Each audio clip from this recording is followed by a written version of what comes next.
Knockout Legends in the building. Like, comment, and subscribe.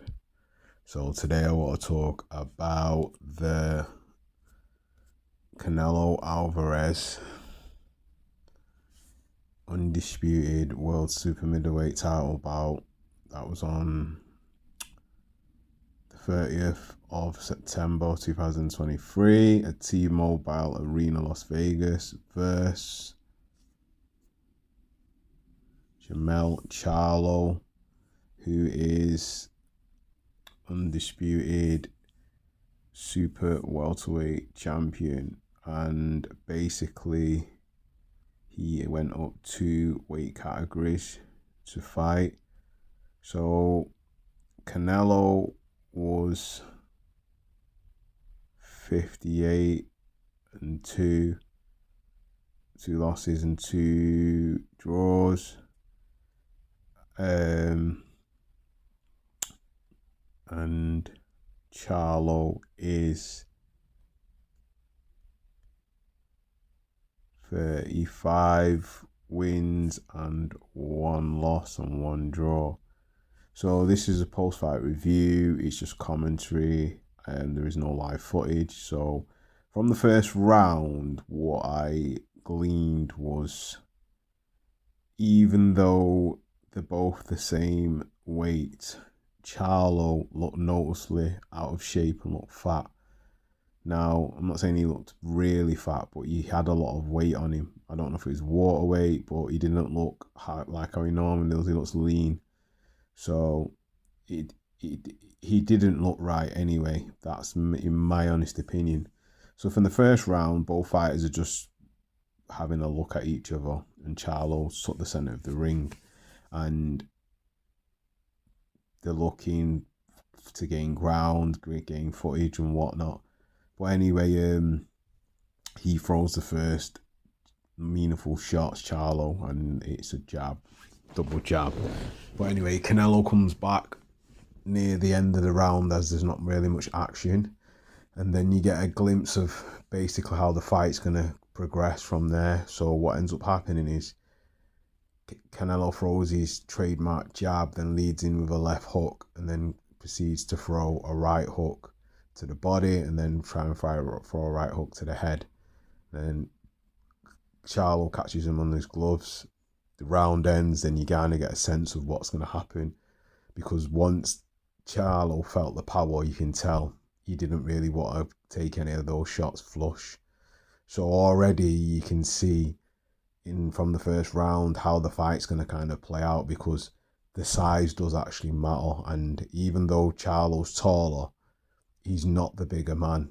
Canelo is the naturally bigger fighter because he's fought at that weight. He's more established at that weight, whereas Charlo, coming up into that weight, he looks like a fish out of water, you can tell.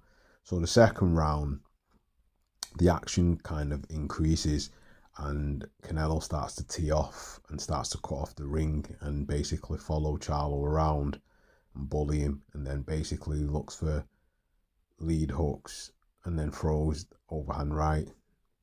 So Charlo's just backing off and trying to fight on the back foot, which he doesn't really do particularly well. He fights better going forward, but he can't really stand in front of Canelo, because when he does, Canelo just tees off on him. And the power difference between the two fighters from the weight categories, you can tell it hurts a lot of the shots that Canelo throws with authority, and they hurt. So even the jab, when he throws just a jab, it's a power jab. You can tell if it hits Charlo full, he's going to hurt him. So Charlo's just mostly, tucking up, blocking, and trying to throw on the back foot or throw counter, but he's not having that much success. And when he's throwing the shots, Canelo's always just slightly out of range, moving back, even though he's there to be hit. He's got that art of using his body to move back and weave, and the shots just miss, or he rides the shots so they don't actually hit him. So second round again,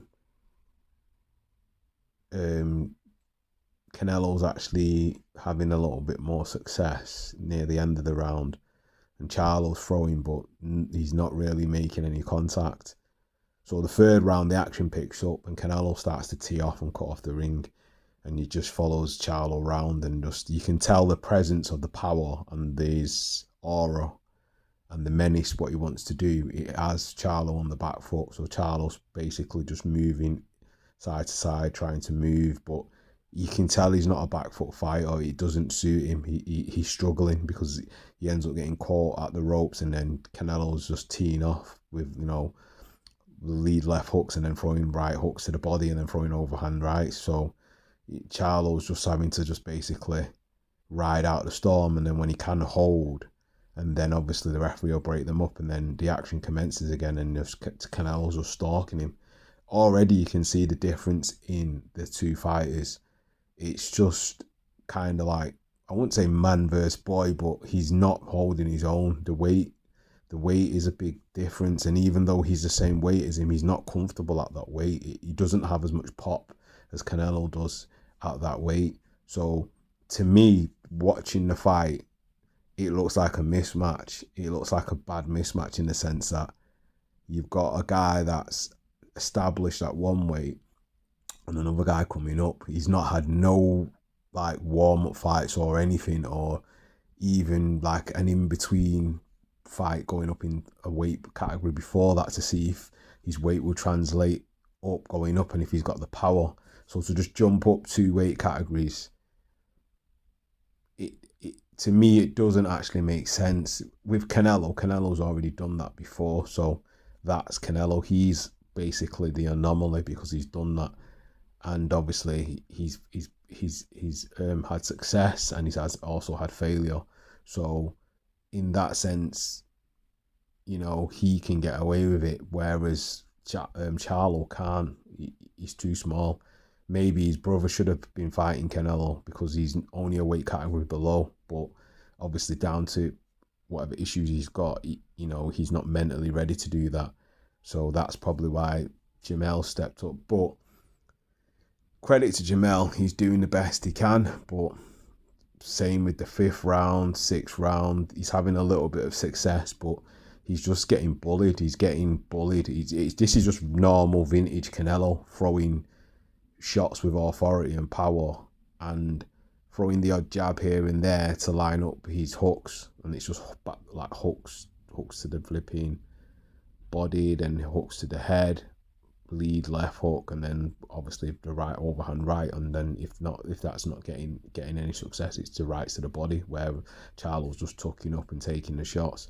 Don't get me wrong, Charlo's throwing back his own lead left hooks, but he's throwing them after Canelo's already thrown them, and then he's out of range, and some of the shots are missing or Canelo's just blocking.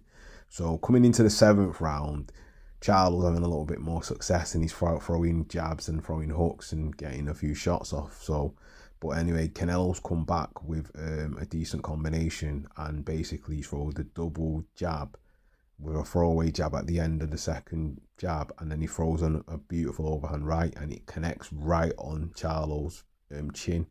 And it takes like about a few seconds, and then Charlo's knees buckle, and then he drops like he's trying to right himself, and then he falls to his knees, so the referee counts, and then he's down again for the 2nd time in his career. So he manages to beat the count, and then he has to survive for the rest of that round.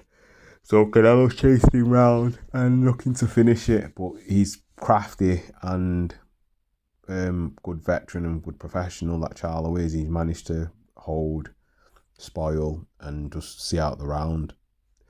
So round 8, Charlo's trying to rally back and throw a few shots, and Canelo's just at it again, cutting off the ring, bullying him, putting him in the corner.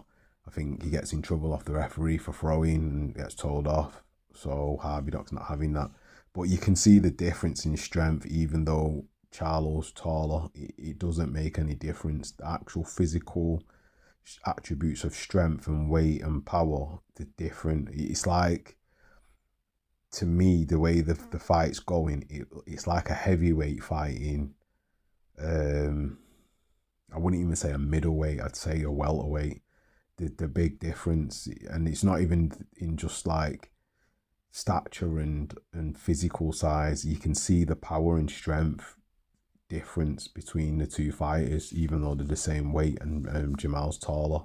He's just not natural at that weight. It's sort of a bit like when Mikey Garcia came up and fought Errol Spence. You can see the difference in the strength and power. And Mikey Garcia was fat in that fight. He was just a fat twat. So, you know what I mean? He was, because he's not naturally a big guy anyway. But like, obviously, he went up. I think it may have been 2-3 weight categories as well. And he you know, his boxing skill got him through the fight, but he just didn't have any physical strength at that weight to be established to throw power shots to hurt basically Spence. So, but Spence did look kind of rubbish in that fight. He made him look rubbish because he managed to just stay in the fight and, you know, box.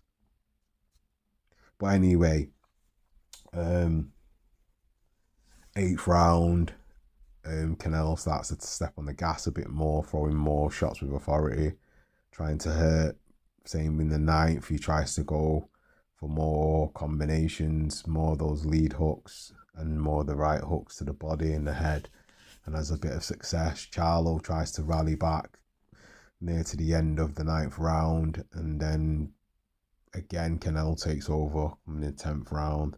So Charlo's just basically trying to not look as bad as possible, and he throws the odd shot here and there, and he's jabbing and basically throwing lead hooks, but there's no power. There is actually no power. He's you know, the shots what do hit, they're hitting Canelo flush. They don't seem to have any effect.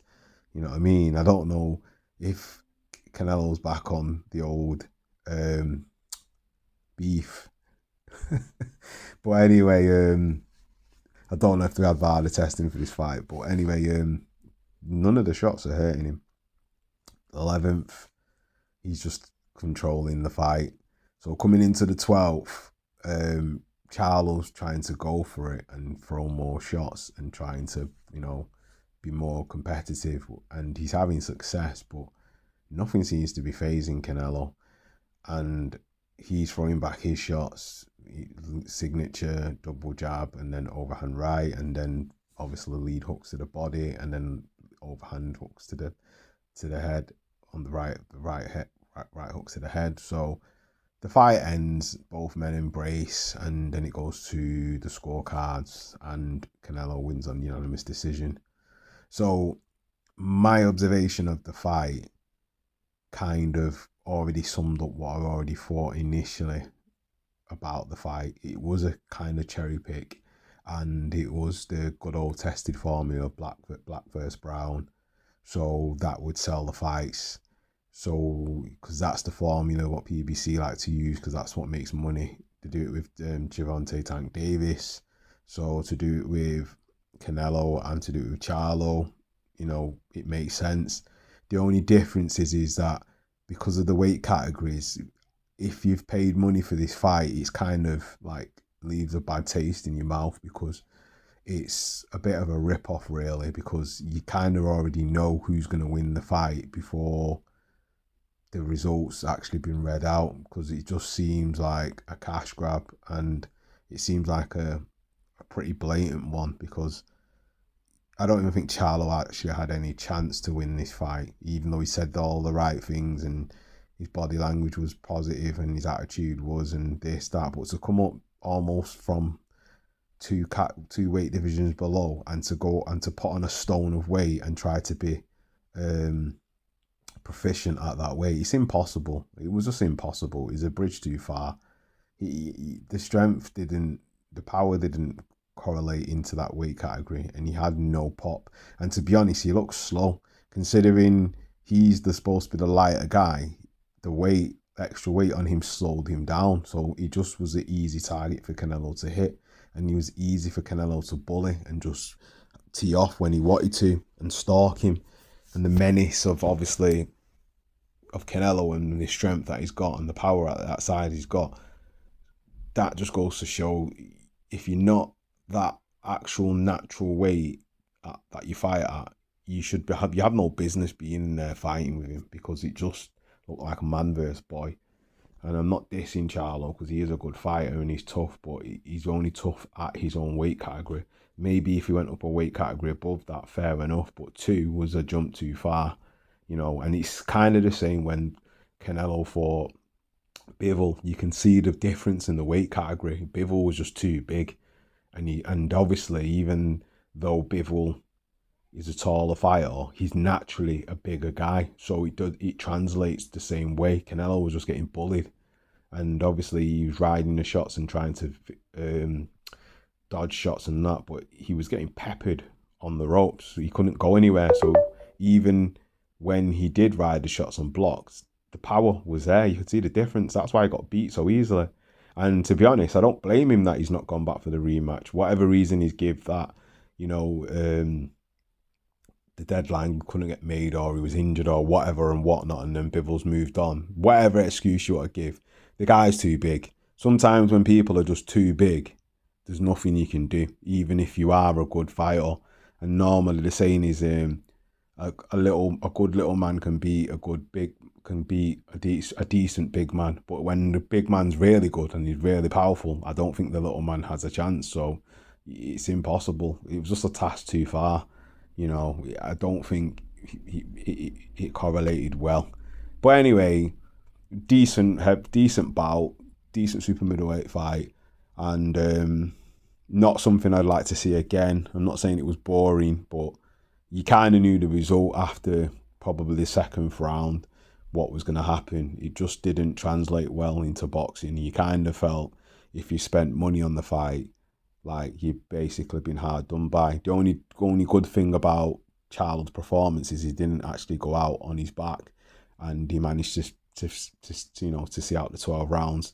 Now, I think the judges' scorecards, I could say that they were fair, but you know, I can't really see that many rounds that Charlo did actually win because he was just getting bullied most of the rounds, and Canelo was on job most of the fights.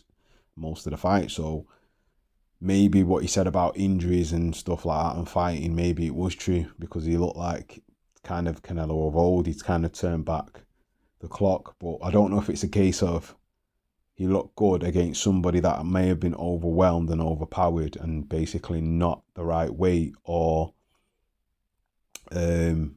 somebody that wasn't mentally and physically ready, because it's been a while since Charlo's actually fought.